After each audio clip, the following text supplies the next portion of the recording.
Hi guys, I'm Laura Muccilli. You're watching LPV, and we're here with the Maine for the Welcome Back concert. We're happy to have you here, guys. How you doing? Thank you for having us. No problem. TCNJ, happy to have you.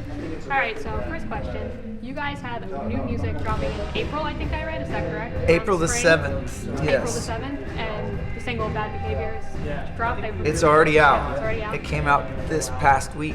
Oh, that's awesome. Yeah. So, what can fans expect from this new album in comparison to like your old stuff? It's like a trend in you guys, a different direction that you're going in, or is it more of the same stuff? I think the biggest focus on this record for us, artistically, was to create a seamless record from start to finish. So I'm anxious for the record to come out because it's hard to communicate how that will sound without hearing it. But yeah, I think we took a lot of what we enjoyed about American Candy, and I think that we applied those portions to the new record. But the process in itself was vastly different because we didn't really stand up and work out songs as a band. And I mean, the way that we wrote it was, I kind of started in my room, and then from my room we went to a different room at Garrett's place, and we kind of sat around the computer with this beginning of an idea, this like shell of a song, and we kind of incubated it.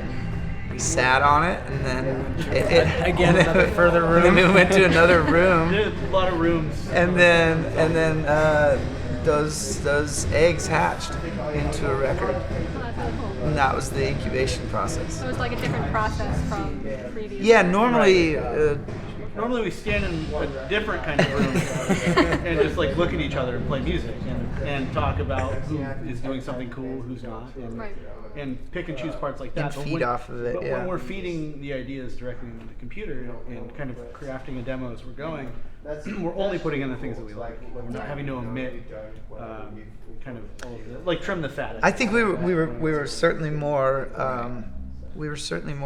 critical on ourselves this time, and we didn't just include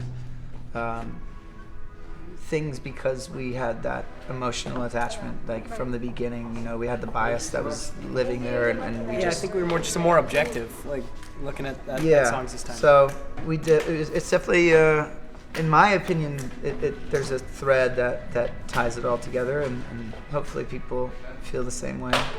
Do you think that, like, since you guys have been around for 10 years, that's a long time. Yeah, it in the is. Scene. Do you think that the new music that you're putting out has like different themes from like when you were younger? Has like the thematic content changed on the album? From an outsider on your lyric, yeah. Yeah, I think it would be strange if I was writing the same stuff that I was writing, at 18 or 19. And I think that's like the Uncle Rico syndrome from Napoleon Dynamite, where he's like wishes he were still in high school. The glory days. Yeah, like these, and we can't really, we're not doing a 10-year anniversary tour because that feels like complacent to me, and not to say that the bands that do that are complacent. It just seems like the obvious thing to do, and we pride ourselves on not being weird to be weird, but being different because we are different, and nobody can do what we do because nobody is us, and we can't be the Rolling Stones no matter how hard we try, you know? We've tried very hard.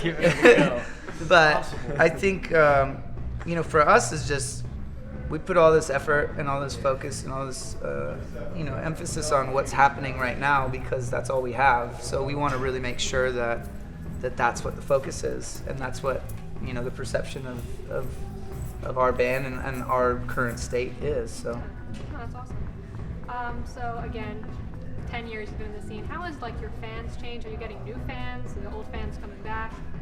What's that like? We had a festival that we just put on to kind of celebrate the 10 years. And it just wrapped up.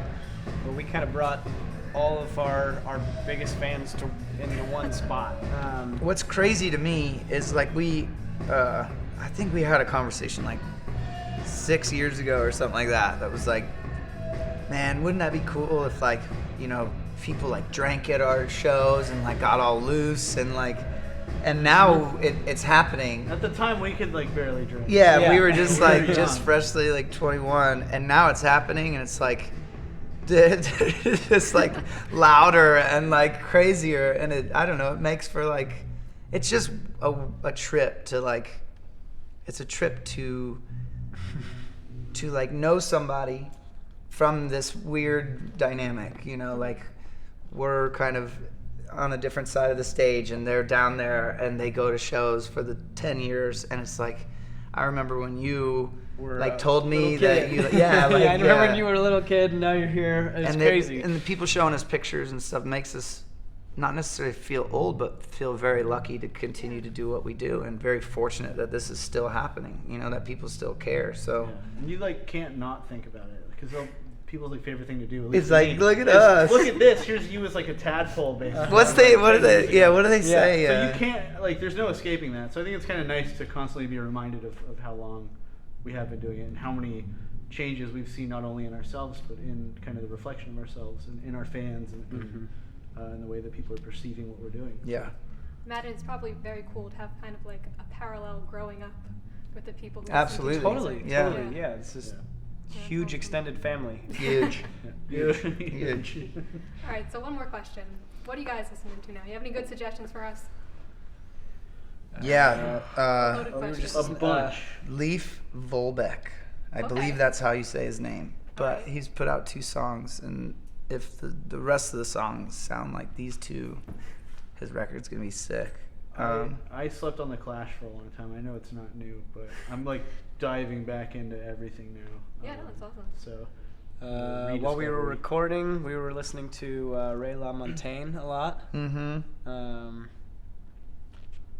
I've been making like a lot of hip hop beats, so I'm like diving into a lot of old school like funk and stuff Oh, like nice. that. Yeah. That's cool.